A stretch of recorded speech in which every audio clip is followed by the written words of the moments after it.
Srimad Bhagavatam, 4th Canto, chapter 420. 420 what? 430, 26. 430, 26.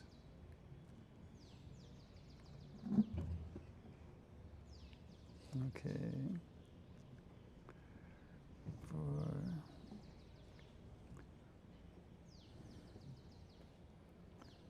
430, 26.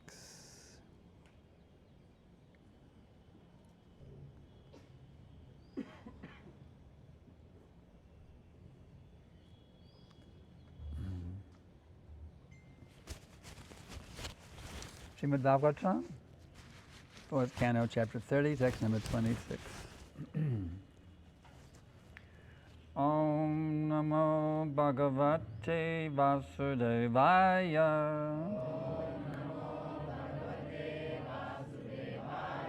Om Namo Bhagavate Vasudevaya. Om Namo Bhagavate Vasudevaya. Namakamala Kinjalka Pishangamala Vashase Sarvabhuta Nivasaya Namo Yukshmahi Sakshine Namakamala Kunjalka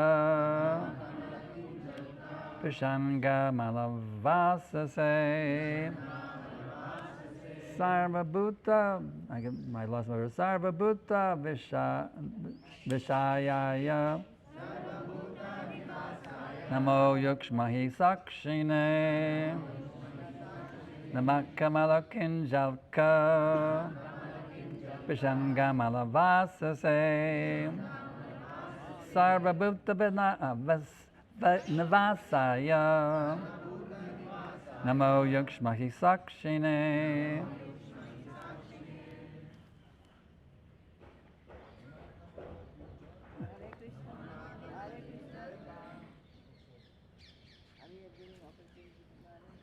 His voice is not doing well. Namakamala Kanjalka Kingamala Vasase Sarvabhuta Nivasaya Namo Yukshmahi Sakshine.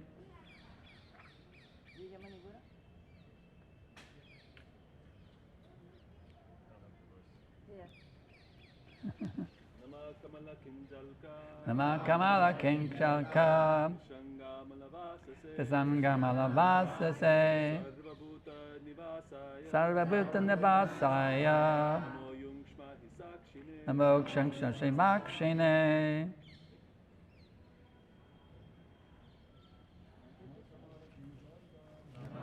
Alakinshaya Pishangamala Vasase Sarvabhuta Nivasaya Namo Yukshmahi Sakshine. Namakamala Kinjalka Pishangamala Vasase Sarvabhuta Nivasaya Namo Yukshmahi Sakshine. Namakamala Kinjalka Pishangamala Vasase Sarvabhuta Nivasaya Namo Yukshmahi Sakshine. Namakamala Kinjalka Pishangamala Vasase Sarvabhuta Nivasaya Sakshine. Ladies? Namakamala Kinjalka Pishangamala Vasase Sarvabhuta Nivasaya Namo Yukshmahi Sakshine. Nama Kamala Kinjalka Prashanga Malavasase Sarvabhuta Nivasaya Namo Krishna Shizakshine Nama Kamala Kinjalka Prashanga Malavasase Sarvabhuta Nivasaya Namo Krishna Shizakshine Nama obeisances Kalmakinjalka, like the saffron in a lotus flower. Prashanga, yellowish. Amala, spotless. Vasase, unto him whose garment. Sarvabhuta, of all living entities. Navasaya, the shelter. Nama, obeisances. Ayunkshmahi, let us offer Sakshine unto the Supreme Witness. Translation and purport by His Divine Grace, Srila Prabhupada. Dear Lord, the garment you have put on is yellowish in color, like the saffron of a lotus flower, but it is not made of anything material. Since you live in everyone's heart, you are the direct witness of all the activities of all living entities. We offer our respectful obeisances unto you again and again. Purport. In this verse, the dress of the Supreme Personality of Godhead and His all-pervasive nature are described. The Lord puts on a dress that is yellow, but such a garment is never to be considered material. The garments of the Lord are also the Lord. They are non-different from the Lord because they are spiritual in nature. The word Sarvabhuta Nivasaya further clarifies how Lord Vishnu lives in everyone's heart and acts as a direct witness of all the activities of the conditioned soul. Within this material world, the conditioned soul has desires and acts in accordance with these desires. All these acts are observed by the Supreme Personality of Godhead. This is also described confirmed in Bhagavad Gita 15:15. Savasya chaham shrajisana vishto mataksmatir jnanam apohanam cha.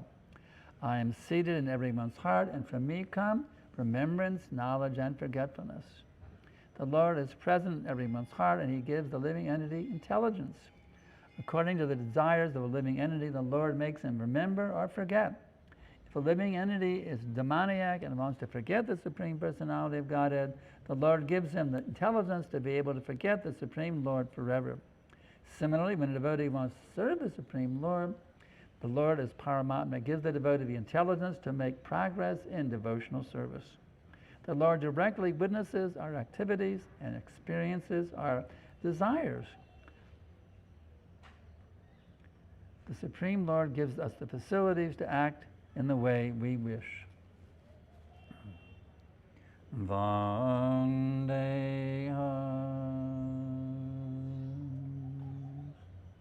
Shri Guru Shri Datha Padakamalam Shri Guru Vaishnavam Cha Shri Rupam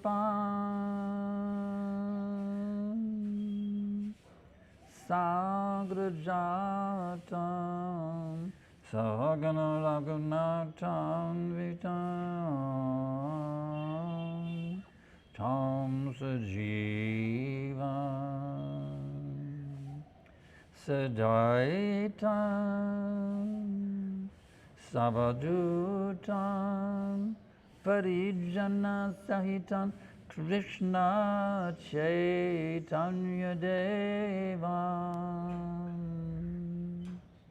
Shri Radha Krishna Padam Sahagana Lalita Shri Vishakam Vitam Sham Nama Om Namaste Vishnu Padaya Krishna Prestaya Bhutale Srimate Bhakti Vedanta Svaminiti Namine Namaste Sarasvate Deve Gauravani Pracharine Nirvishesha Shunyavadi Paschatya Devsatarine.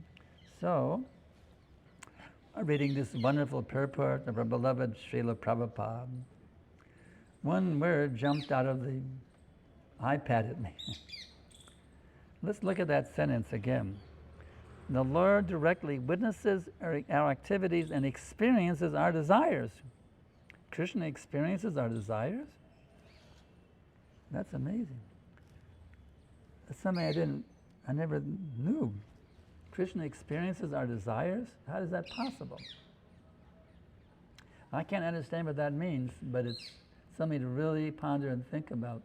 How is it that Krishna experiences our desires?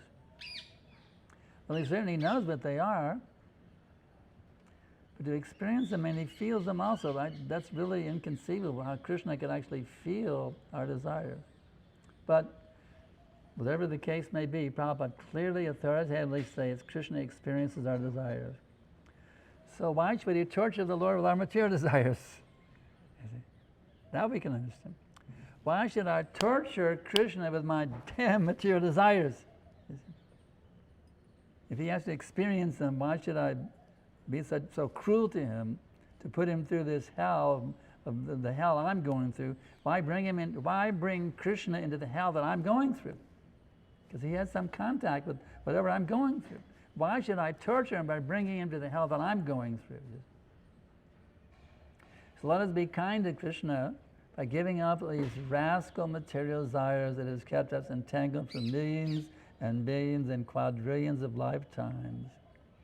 All the way from Indra down to Indragopa, going through this hellish, not so merry-go-round, up and down, up and down, up and down. You see? So as I remember Tamal Krishna Goswami's famous lecture in Dallas, I used to run his tape ministry. So this was a big seller. It was called It's Time to Get Serious. That was a top seller lecture. It's time to get serious. He hammered it in very strongly to our community there in Dallas. It's time to get serious. So why does he have to say it's time to get serious? Because we're not serious. We're not serious enough. We take it lightly. Hare Krishna, Hare Krishna. Where's the prasadam? Hare Krishna. Where can I take a nap? Where's the limca? Hare Krishna, Hare Krishna. You see. We don't take it seriously, that's the point. We do not take it seriously enough. We take it seriously to some extent, but not seriously enough. That's the problem, you see. We don't realize there is no alternative for me other than pure devotional service. We think, well, mixed devotion is okay. Mix here a little sense gratification, a little this, a little that, a little Krishna consciousness. No. We cannot mix it with anything. If we mix it with anything, we're cheating ourselves and we're torturing Krishna also, who has to see what we're going through. Just like when one sees some horrible scene. I remember some flight we were taking on the airplane. There was some guy across the alley was watching some movie. And I was shocked to see what kind of movies people watch nowadays. It was one person being tortured after another piece. They take pleasure in seeing people being tortured. I was shocked. It's entertainment to see people being tortured. So why should we torture Krishna? He has to see what we're going through, you see. Why should we torture him by all these rascal material desires, taking this way, that way, this way, that way, this way, that way, you see. Let us be kind to our beloved Krishna. Let us please him by every thought, our every word, our every deed in all times, places, and circumstances. Be kind to Krishna, you see. He's being kind to us. The quality of a devotee is merciful. So why should we be unkind to Krishna by torturing him by all of our nonsense, ridiculous mentalities and words and deeds? It's time to come out of this cloud of illusion of thinking I can enjoy separately from Krishna. This cloud of illusion has carried us from birth to birth to birth to birth to birth since the time immemorial. We've been caught up in this illusion, sometimes as human beings, sometimes as monkeys, sometimes as pigs, sometimes as mosquitoes, sometimes as germs, sometimes as worm in stool, sometimes demigods trying to squeeze pleasure in this way, in that way, this way, and that way. But like the popular song in the 60s, I'm trying this, I'm trying that, but I can't get no satisfaction. No matter how hard we try to squeeze in this way, we can never be satisfied in this position. We're like a fish on the water, flapping in agony on the beach, trying to figure out a way to be happy here, but we can absolutely never be happy here in this material existence because it is not our home. We are not creatures of this material world. We are creatures of the Paravyoma, the spiritual sky. So Prabhupada said thousands of times, back to home, back to Godhead. When somebody is going home, well, I've been wandering here, now it's time to go home. Or been at work all day, going through this hell, now it's time to go home. See, home is a wonderful place. Home is where everything is set up just how I like it. It's my place. Home is where I like to be. So the spiritual world is our home. Not in this rascal place where we now roam. So Prabhupada has come, a great associate from the spiritual world, has come here to assist Krishna in his world deliverance mission, Yada Yada Hi Dharma Shah. And this mission has been very much amplified and enhanced by Krishna himself coming in the mood of his own devotee, Sri Chaitanya Mahaprabhu.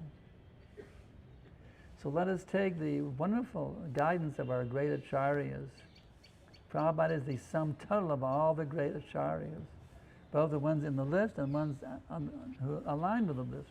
Actually, there's millions and billions of acharyas. Our little disciplic succession list is only the tip of the iceberg. Srila Prabhupada is the sum total of all the great Vaishnava acharyas through all of history. So just by reading his purports, we're connecting with every great Vaishnava throughout all of history. You see. These purports are so powerful, you see. It's not that Prabhupada is dead and gone. As he told us in Atlanta, it's not that my spiritual master is dead and gone. He sees me, he is with me. So it's not that Prabhupada is dead and gone. He sees what we're going through. He has transcendental vision to understand what all of his Prabhupada Nugas are going through. So let us please our beloved founder Acharya, Srila Prabhupada, by making sure our minds are properly situated, not off the track or slightly off the track or infinitesimally off the track. No, paka, solidly on the track. Pure bhakti, with no deviations, no watering down, no cheating. So what do you do if you're a neophyte like me and your mind is running here and there like a Vrindavan bandar, a monkey jumping here, jumping there? What if you're a poor neophyte like me struggling? Well, you have to pray for the mercy. Bhaktivinoda taught us the art of how to pray for mercy. Bhaktivinoda is a fully realized soul, but he put himself in the position of people like me and you see. That beautiful bhajan is very powerful. I go to it again and again and again. Bhaktivinoda Thakur is saving us with these wonderful bhajans. Kambe hambe bolo se dinaman. When will that day be mine?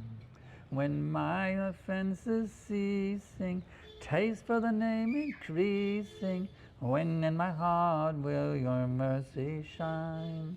Aparada Gucci, Shudaname Ruchi, Kripa bole hambe hridoye sanchar, kambe hambe bolo se dinaman. When will that day be mine? So Bhaktivinoda is showing us, okay, we're very fallen now, we're namaparadis, committing so many offenses against the name we're committing every day. This offense, that offense, this offense, that offense. Okay, I got rounds done. Oh God, they're done. Very good. I can go take a nap. When do we actually develop taste? Bhaktivinoda also says in that other bhajan, he says, Bhaktivinoda but ekbar namrasi matore. Bhaktivinoda advises just once relish the nectar of the name. You see. If we can just once relish this nectar, then the offenses will go away immediately. You see. The problem is we're not relishing the nectar. We're still getting nectar of illicit sex, meeting, intoxication, and calamity, even meditating about it. You see. Lust, anger, greed, madness, illusion, and envy. We're still trying to get pleasure from these things. You see. We have not yet tasted the nectar of the name. This name is so powerful. If we even once taste it, that's all it takes is once to fully taste it, then there'll be zero attraction for anything material. Even the heavenly planets of the demigods will spit at them, you see. Spit at them. Itu chum, spittable things. Nothing will attract us in the whole material existence if we can even once taste that nectar of the name. Rupa Goswami has very nicely described this for his Tunde Tanda Vidang Vitinate Tanamli Labdaye Karna Krarika Dhammadi Gatayate Kanabri Babas Piham Chaita Pangani Sangani Vijayate Savandan Kritim No Jane Janita Kiyadbir Amritai Krishneti Varnadvai. I do not know how much nectar these two syllables Krishna produced. Because even one time I say Krishna's name, wow, there's so much nectar, oceans, and this, what can I do with this one mouse? I need tons of mouths to come at even an infinitesimal drop of the nectar contained in Krishna. And when those names come into my ears, Krishna, these two little ears, what they can do. I need millions and millions and quadrillions and quintillions of years to give me the little tiny infinitesimal drop of this nectar, the name. And when the name dances in the courtyard of my heart, that's a really nice simile. Did you ever thought your heart was a courtyard? A courtyard? My heart is a courtyard? Bhakti Rupa Goswami says, the courtyard. When the holy name dances, can you imagine the holy name dancing in the courtyard of your heart? That's pretty transcendental, isn't it? The holy name dancing in the courtyard of my heart? Wow, that's really something incredible. But that's what Rupa Goswami is telling us. When the holy name dances in the courtyard of my heart, my mind is completely captivated and my senses become inert. What does inert mean? I looked it up in the dictionary. They're not inactive, you see. The senses, all the desires for this and that, running here, running that, smoking here, drinking that, it's all finished. There's not even a tinge of material desires left, you see. So let us hanker for that day, as Bhaktivinoda is advising us, you see. What if you're fallen like me? You can't even hanker for the pure name. You're so caught up in lust, anger, greed, madness, and envy. If you're a fallen soul like me, who can't even hanker for pure bhakti, for the pure name, well, you can hanker to hanker. If I'm not pure enough to hanker for the nectar of the name, well, I can hanker to hanker for him. But if I can't hanker to hanker, then I can hanker to hanker to hanker. If I can't hanker to hanker, then I can hanker to hanker to hanker to hanker. Whatever your level is, no matter how fallen you may be, even if you're the lowest snake, you can find that point where you can connect, you see. If you can't hanker to hanker to hanker, hanker to hanker to hanker to hanker. Every one of us, even no matter how fallen and loaded and puffed up and conceited and selfish and demoniac we may be, every one of us can find that place where we can connect, you see. We can connect, you see. So let's do it. Let's find it, no matter how fallen we may be, degraded, disoriented, stupid, whatever you may say. Let us find that place where we can connect with Krishna. You see. The bona fide spiritual master has come to tell us how to do that. He shows by his example. We never knew what love was, you see. As I explained many times before, love, we heard the Beatles, she loves you, yeah, yeah, yeah. And when I hold, love, this love is completely perverted. I love my dog, I love my guitar, I love my school, We used to sing the cool song, Westbury Highway honors you for your honors most. We're supposed to love Westbury High School. Yuck. We were all this perverted ideas of love. We never knew what love was, you see. But this great personality is Divine Grace A.C. Bhaktivedanta Swami Prabhupada. He came to America with 40 rupees, and this whole movement was based on Prabhupada's love, you see. Actually, it was all based on Prabhupada. In the beginning, no one even knew Krishna. I remember one of my god sisters, Nanda Priya, she got initiated there in the early days in San Francisco. Prabhupada said the next day, what is your name? I don't remember my name. He said, oh, it's Nanda Priya. What does that mean? Oh, does it mean the one who is dear to means Krishna. She said, who is Krishna? She didn't know who Krishna was. She just knew Swamiji. Oh, he's got... So in this way, Prabhupada, by his loving dealings with us, you see, he captured us by his loving, because we never tasted love anywhere. Anywhere from the moment we were born, even from our parents, nobody taught us what love is. They talked about it, but what's that saying? Talk is cheap. Talk is cheap. You see. They actually, Prabhupada showed us by his incredible kindness what love means, you see. And now from my own experience, I wasn't one of these big hotshot sannyasis, GBCs, temple presidents. I'm just some rank and file devotee, cutting vegetables in the kitchen. But Prabhupada was so kind to me, you see. I write Prabhupada a letter. You get a letter back from Prabhupada like you're the most important person in the whole world. I mean, it was amazing, the mercy he would put into those letters to us. My dear so-and-so, I've received your letter dated such and such date, and I've noted the contents carefully. Prabhupada didn't just skim it. He would carefully read the letter, every word that we wrote to him. I've noted the contents carefully, Prabhupada said. And then he would answer questions, you see. And I also explained before, when there was a new policy, there was too much correspondence. From now on, only temple presidents, GBCs, sannyasis can write. Nobody else. Everybody is a ban. The general rank and file devotees can no longer write letters to Prabhupada. Well, one daring brahmachari decided to violate the policy because he was attached to writing a letter. And he wrote a letter named Sankarshan Das Brahmachari. He wrote a letter to Prabhupada, asked him a question. Prabhupada reminded him of the new policy, but he said, but if there's any urgent matter, I'm always happy to hear from my beloved disciples. So after that, maybe one letter more, I knew Prabhupada was always there whenever I needed him. He was always there to give me guidance as my loving father. I had that connection. He was my loving father, my beloved son. Whenever I needed help, he was always there, you see. So I didn't need to write him much more. Maybe one more letter and that was it. But I always knew that Prabhupada is with me. He's blessing me at every minute, you see. So that is the position of the bona fide spiritual master. He blesses the disciple unlimitedly. He's always present with the disciple, always guiding this. Even Prabhupada said, if your heart is pure, you can hear me speaking to you within, from within. You see. So we have this amazing movement based on loving exchanges. Dadate Patagrinati. Rupa Goswami describes these 6 loving exchanges. I remember when that book came out, I was there in the Brahmachari ashram in Gainesville, and I went, wow, this is it. 6 loving exchanges. Giving gifts, receiving gifts, revealing your mind, acquiring confidentially, speaking confidentially, giving prasadam, accepting prasadam. I realized this is the whole foundation of ISKCON. It's not based on GBC or rules and regulations. It's based on loving exchange. That's how our movement goes on. And Prabhupada told us, your love for me will be seen by how much you cooperate together to keep this movement together after my disappearance.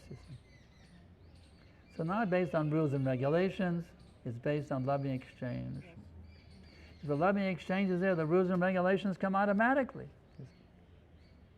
Because the loving exchange gives us such a sweet taste.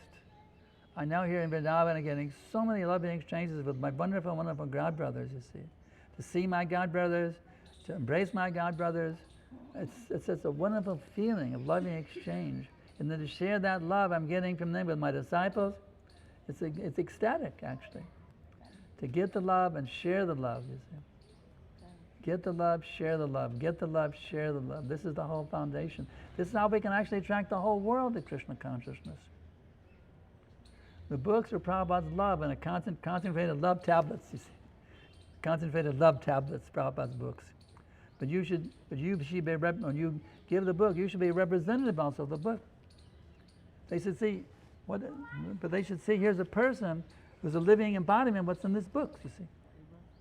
Not just giving the book, but you should be a living embodiment of what's in the book. Our time is running. Oh yeah, we went to 9:30 yesterday. You did. You went to 9:30 yesterday. Huh? All right, questions and answers. Challenges, corrections. Yes.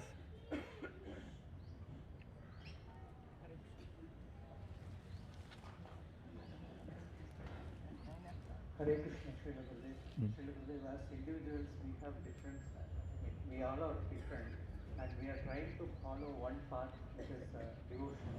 And even though we are trying to, we are trying to follow devotional path, Yeah. but we are all individuals and we have different. But what? Trying to follow, but what? Devotional path. Devotion. Trying to follow one path.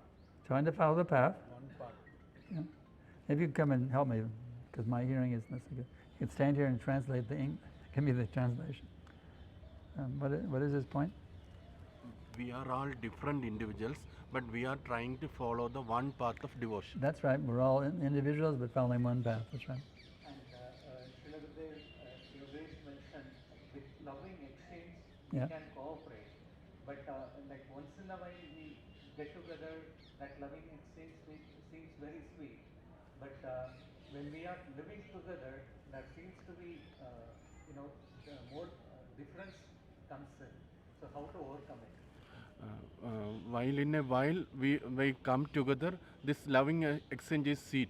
But over the period of time, there are so many differences between each Oh other. yeah, difference of opinion is natural. We're not robots here. There's differences of opinion are natural. It's called unity and diversity. You see.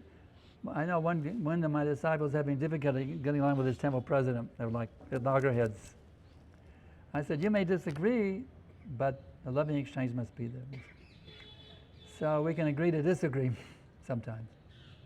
We have an agreement, we're willing to even disagree, but be together in loving relationship, even if we disagree with each other. Like I'm pushing the thing of no beards in ISKCON, because Prabhupada says in many places, no beards. And when he was in Miami, it's in Srila book, Prabhupada said he didn't like the beards. So I'm pushing no beards in ISKCON. Some people are offended by them. But then I'm friendly. One of these big bearded, famous bearded devotee here, he keeps a big beard. Other day I walked by, went like this, and he gave me a look. But after that, but the next time I saw him, he gave me a big smile like I love him, So,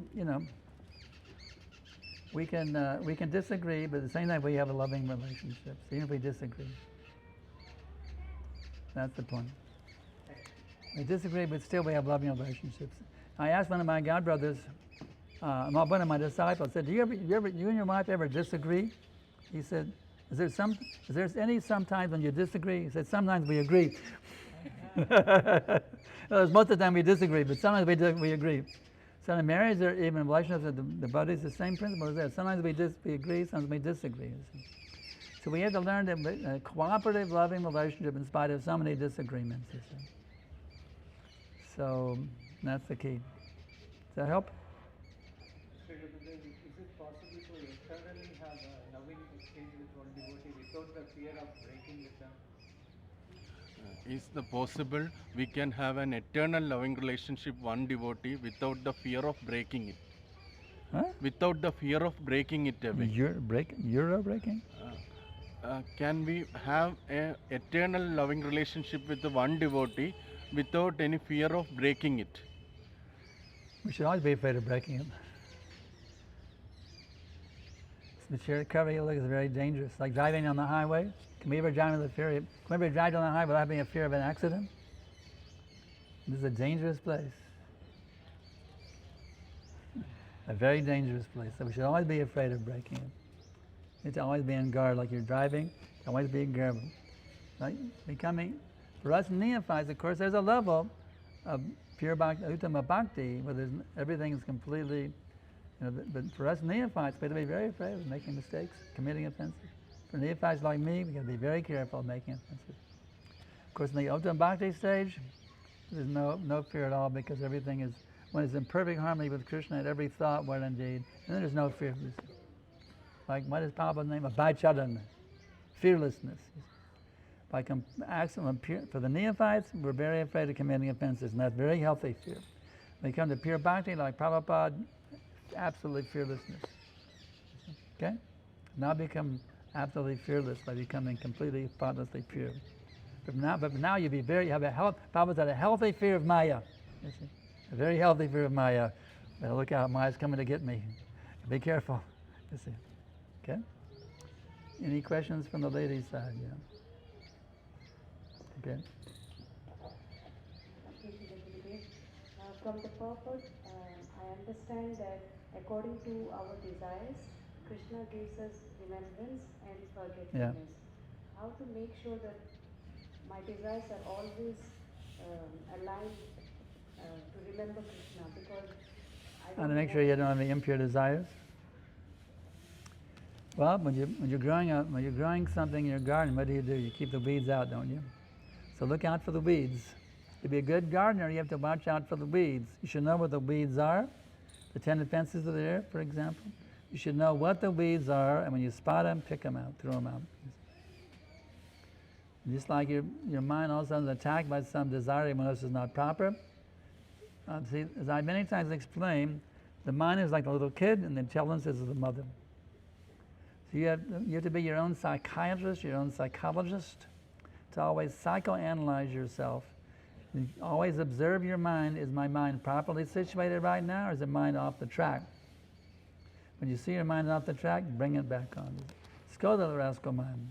You too chum. The material desires are nasty, insignificant. Kick them out.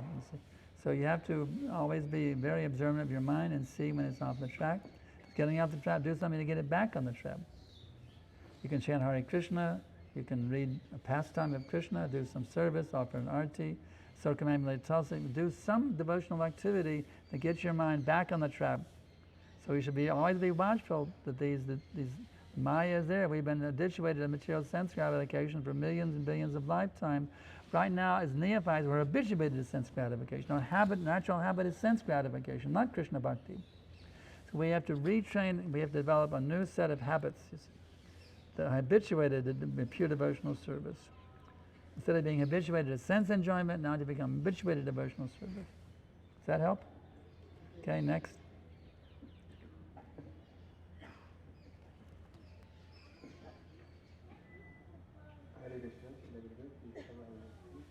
My question is that in the purport it is stated that the clothes of Lord are Lord himself.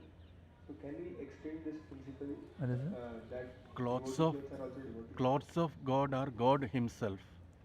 Oh, that's easy. Actually, everything is Krishna, in one sense. I remember the first time I was with Prabhupada, it was such a glorious day, June 27, I think it was, 1971 in Ratha Yatra, Golden Gate Park. Wow. I'd always heard about this great spiritual master. I already decided to dedicate my life to him, be inspired by his disciples, how they loved him. I was very inspired to also give my love to Prabhupada. And now we're hearing for the first time, there's 300 devotees there and 3,000 hippies, all gathered around with their long hair and their beards, the hippie clothes. Prabhupada said, "You have all seen God." Because Krishna says, "I'm the light of the sun." See, I'm seeing Krishna right now. He's the light of the sun. And then Prabhupada gave us further information. He said, every day you're drinking water. Once, twice, thrice, more than that every day. Every time you drink water, you remember Krishna as the taste of the water, immediately become Krishna conscious. So Krishna says, I'm the healing herb. I'm the light of the sun, the light of the moon also. Sashishorya. So if you can see Krishna, under the energy of Krishna is also Krishna. But it's the expanded Krishna, it's the expanded Krishna, not the expander Krishna. There's a difference. There's the expander Krishna and the expanded Krishna. The two things exist, Krishna and the expand Krishna. Everything is Krishna in one sense, but there's the expander Krishna and the expanded Krishna. So in that way you can understand it. Now don't follow the Mayavadi philosophy. See, they see it's all one. We see Achinja Beta Beta Tattva simultaneously one and different. So the clothing of Krishna is one with Krishna. It is Krishna in one sense, but it's not Krishna in another sense. Because not that Krishna's clothing is expanding all the universes from itself. So it's our wonderful philosophy, Achincha Beta Beta Tattva. You understand our philosophy, Achincha Beta Beta Tattva? Yeah. It's a very sublime philosophy. Everything is Krishna. Everything is Krishna, but nothing is Krishna except for his original transcendental form. Everything is Krishna, but nothing is Krishna except for his original transcendental form. Does that make sense? Good. Good. Okay?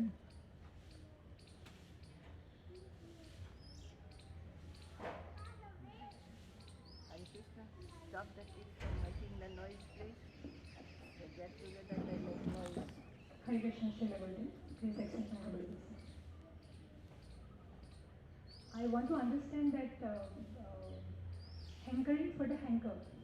You mentioned in the What? class. Hankering for the hanger. Hankering for hankering, yeah. I was just trying to understand that due to many impressions in past life and current life also, by dealing in this material world, we develop natural affinity for this material world and people. So that is why we have a natural tendency to hanker for this material world and Absolutely. material people. But when we are asked to hanker for Krishna, this is something like we have never witnessed Krishna practically. We are only like hearing. Oh, wait a minute. You have directly experienced Krishna face to face, eye to eye, before you feel the material existence. You have that. You have a direct experience buried within your heart. You have it already within you. Yes. You can't say you've never. You've actually do. Krishna. You are one of his associates in the spiritual sky who has unlimited relationships, unlimited pastimes with them. It's buried within. That's all. It's covered by lust, anger, greed, madness, illusion, and envy. Because I have lost that eternal relationship with my spiritual father. It's not lost. It's simply buried. You haven't lost it. It's simply deeply buried. It's within you. Yes, it is within me. But now that I have lost that relationship, so it is very difficult for me to understand and really. Because I'm trying to again revive that lost relationship. So in this process, in the beginning, it is kind of a little mechanical. All you have to do is take the shovel and dig. The treasure is there. Now here's the shovel. Now dig. I'm giving you the shovel. The Guru Spashima gives you the shovel. Here's the shovel. Hare Krishna, Krishna Krishna, Hare Hare, Hare Rama, Rama. Now you dig. Dig deep. And within you, you find Krishna waiting there. You find your original relationship with Krishna also waiting there within you. You just got to dig. That was a popular saying in the 60s. You dig? So now you dig. So even if it is not hankering, but we by chanting we can have that natural hankering later on. The mantra is so powerful, even if you have no desire to become Krishna conscious, just by hearing the mantra you become blessed. Just like when I went to the chiropractor, Dr. McCowan, after he gave me the adjustments, I said, can you repeat these words? Hare Krishna. And he did, Hare Krishna. So he had no hankering to be Krishna conscious. He didn't know what it meant, but just to be a good relationship with his patient, he said, Hare Krishna. So that way the seed of bhakti is planted in his heart. So just by contacting a Vaishnava, reading Prabhupada's books, in so many ways, the seed of bhakti is planted in the hearts of so many millions and thousands of jivas all over this planet. So the seed is planted in your heart. And then somebody comes along and even if you have no hankering, the seed's already planted. Now somebody comes by and waters that seed. You see? A devotee, that's how it happens. We get cultivated. It's called cultivating. The non-devotees become devotees. The seed is planted. Another watering, and one day a little hankering comes up. You see? One day a little hankering comes up, and then they go, wow, this is amazing. I can actually experience bliss better than sex, better than drugs, better than money, better than power. I can taste something that's transcendental that goes on eternally. This sounds pretty good. Let me get into it. You see, it gradually comes. Okay? Hare Krishna.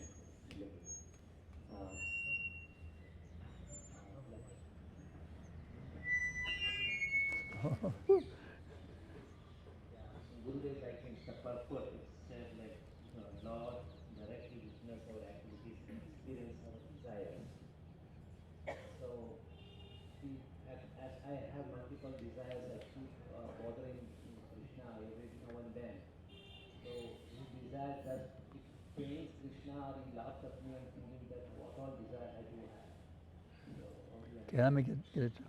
my material desire, will it cause a laugh in Krishna, or he will be pained by material desire? Krishna is our loving Father. Just like you have a kid and your kid is sick. You're happy to see your kid get sick. Now it's a very unhappy thing. For the spiritual master, he's a devotee, has fallen down. It's a very unhappy thing. So Krishna is very unhappy when you're in difficulty, when you're in Maya. He's very unhappy. So make him happy by getting out of Maya. Please, Krishna. Don't remain in illusion. Krishna is very pained to see how we're suffering this material existence. He's our loving Father. Yeah. So loving is serving. What's the best way to love Krishna? What is the best way to love Krishna? By following his instructions. I actually said, Prabhupada quoted Dale saying, if you love me, love my dog. So you want to love Krishna's dog. The spiritual master is the dog of God. So you love the dog. And Krishna will be pleased when you love the dog. Okay? Love the dog. Love the dog, does it mean Huh? that love the dog means to run the service? Render service, not just coming up to be recognized. Render service. Just like when I was I never got any chance to be, practically no chance to be recognized by Prabhupada. I wasn't one of the sannyasis on the walks. You know, there was no like any recognition. Prabhupada recognized the big leaders. I'd be in the background sometime, not getting any recognition. But my happiness was to do what Prabhupada knew what Prabhupada wanted me to do. You see? Not that I had to be doing the service that pleased him. Not that, Prabhupada smiled at me, and of course I've got a few little nectar here and there, but practically zero compared to the big shots. I was a little pipsqueak, little pipsqueak. I was very in the background, but my happiness was to do what I knew pleased Prabhupada. Making devotees, I knew that pleased him, so I got a good chance to do that in Gainesville. We made so many devotees from our Prasadam distribution program on the Plaza Americas. So I knew that my happiness to do it, I knew it pleased Prabhupada, not that Prabhupada would see me, I'm very pleased with you, no. But doing the service, I knew that pleased him. That was my happiness for the most part, 99%. Anything else? My question is, when I'm being duplicitous or hypocrisy is there in my heart, Paramatma from within, I get a consciousness, I am hypocrite at this time. But I'm so proud that I ignore and I get into the action of whatever I do. What is the first action that I need to take after performing such an act which is hypocrisy? Do I apologize to Paramatma or? Let me catch up. I have some hypocrisy in my heart, and I do. Only some? A lot. I'm envious. You only have some. I have total hypocrisy in my. I'm envious of you. You only have some. Okay. And I do such an act. And after such an act, what should I do? I should pray forgiveness. When one makes an offense, what to do? Yeah. If you offend a devotee, you should fall down and beg forgiveness. If you make offense to the deity, we have to beg forgiveness. Always be in the mood of begging forgiveness. We're very offensive neophytes. It's the fact we're very, very offensive in so many ways. To be always in the mood of begging forgiveness. Isn't it offensive? Huh? Isn't it offensive to come to the class, to hear the lecture late, 45 minutes late? Yeah, don't be late for the class. My father was having fever, so I took him to doctor. Yeah. The point is, we have to be very. The point is, be very sincere and to always do the best you can. That Krishna sees it. The most important thing is to be sincere, sincerely do the best you can in every situation. That's one recognition I got from Prabhupada. He recognized that I was sincere. He says, I see you're very sincere and enthusiastic boy, he told me. So the real key is to be sincere, trying to do your best in every situation. And that Krishna recognize you, Prabhupada, the spiritual master recognize you, Prabhupada recognize you. Sincerely do the best in every situation. Even if you slip and fall, pick yourself up again. Just be sincere, become the pure devotee of Krishna. Okay? Now we got back here.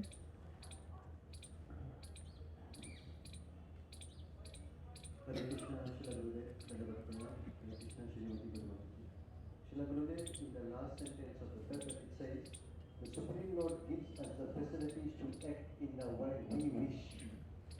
So as I understand that the Supreme Lord is very merciful, but if I'm having a conversation with a non-devotee, how do I help the non-devotee understand that it's not about the material desires or don't abuse the facilities given by the Supreme Lord?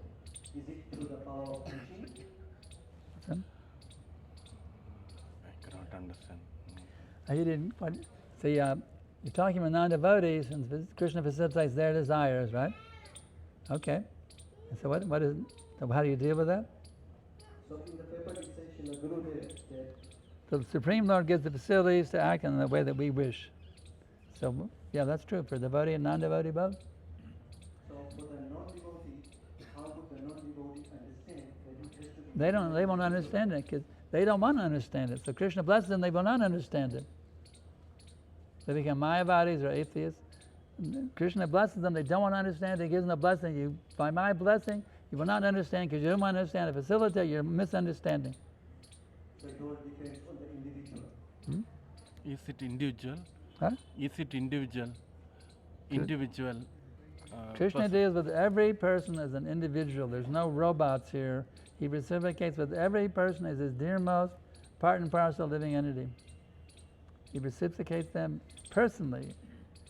He's giving them, facilitating them to do what they want to do. Because in other words, Krishna could say, I don't want anybody to leave the spiritual world. I'm going to keep them all here. But love means voluntary. I put a gun at you and say, love me or blow your brains out. That's not love, you see. Love means voluntary. So Krishna has to facilitate our voluntariness in order that we can love him. We have to have that choice, love me or leave me. If there's no choice, you can't love him. So then that choice is there. Sometimes somebody will misuse it. You could say, how could anybody ever misuse it? I have a way to prove this mathematically, by the way. What are the odds that, since everybody has free will, what are the odds that somebody would misuse their free will? It'd be the smallest possible fraction, right? 1 divided by infinity. The odds of somebody misusing their independence is 1 divided by infinity. Now, how many living entities are there? Infinite. So do the math. Infinity times 1 over infinity equals infinity. So you got an infinite number of living entities. That infinitesimal fraction of a fraction of a fraction, it ends up to be an infinite number of living entities who misuse their free will. So welcome to the material world. We're the ones, we're that infinitesimal fraction who misused our free will. Does that make sense? Yeah.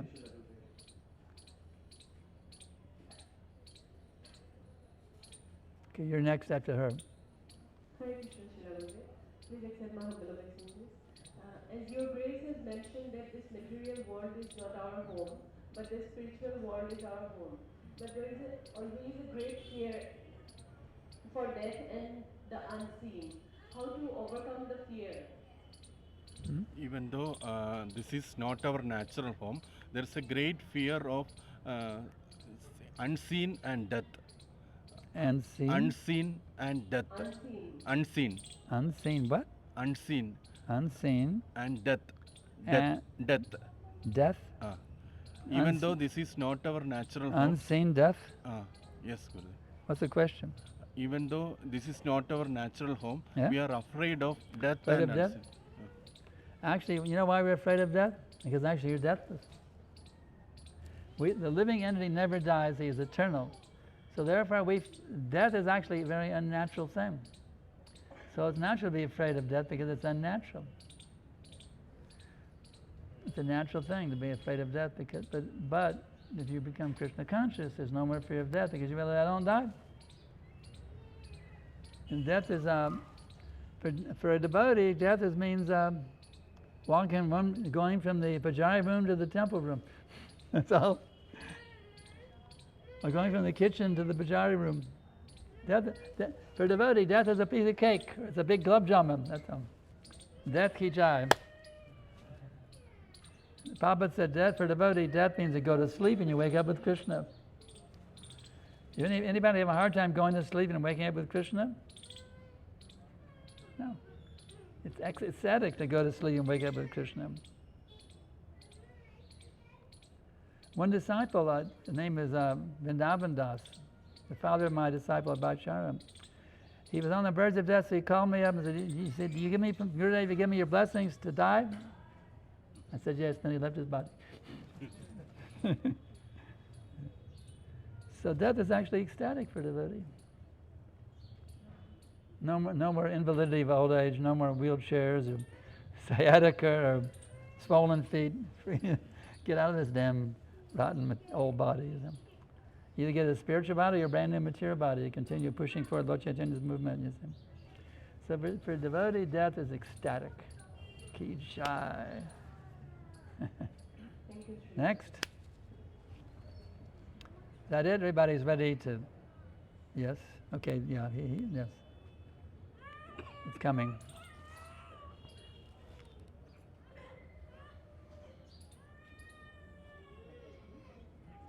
Raju. Hare Krishna, please accept my namaskar. Thank you for the wonderful class. Guruji, you told in the class that the fish, the fish out of water, feels that agonizing experience to go back to the water, because that is the biological instinct is there. As a living entity, even though we were living in a spiritual realm, but we don't have that agonizing feeling instinctively to go back to that realm. Yeah, the fact that we don't have the natural instinct, even though it's our natural position, we're desiring to stay on the land and not go back to the water. That's right. So what's the question then? So how to feel that instinct? Or is it that to make us feel that instinct, Krishna gives us some misery in our life? To feel that instinct, does Krishna give some miseries in this life? All you need is somebody, some kind soul to walk down the beach and pick you and throw you back in the water. You know, you don't want us to do it. Some kind soul, oh, look, this poor fish flapping and everything, you pick him up and throw him back. You just need a kind soul. See? You just need a kind soul to pick you up. That's a bona fide guru. So, oh, you're suffering here, you're trying to enjoy here, throw you back in the water. So the bona fide spiritual master and the Vaishnava preachers, you see, they pick you up and throw you back in the water. You have to be fortunate to have such opportunity, you see. But there's a nice verse about that. Brahmite Bhagavan Kanji. One is very fortunate he receives the blessings of the bona fide spiritual master. So if somehow you're fortunate, as I was fortunate to get Vishnu Jan Swami's association, and then the London devotees singing so beautifully, that was my good fortune. You see. Other devotees too, they worked on me. Makam Lal Das worked on me in Berkeley. Different work, it gradually accumulated, but finally it fructified. Became initiated devotee, Prabhupada. So, we'll go ahead and stop here. Huh? We have Prashadam. You guys are welcome to come and take Prashadam. And so now, my dear devotees, my dear listeners, I'm begging you, falling down at your feet. Actually, when someone's 16, you're not supposed to chastise them anymore. So all I can do is humbly bow down at your feet and beg each and every one of you to take this process very seriously, become qualified to deliver the fallen souls of this world back to home of Godhead, and you also become qualified to go back to home, back to Godhead. Thank you very much.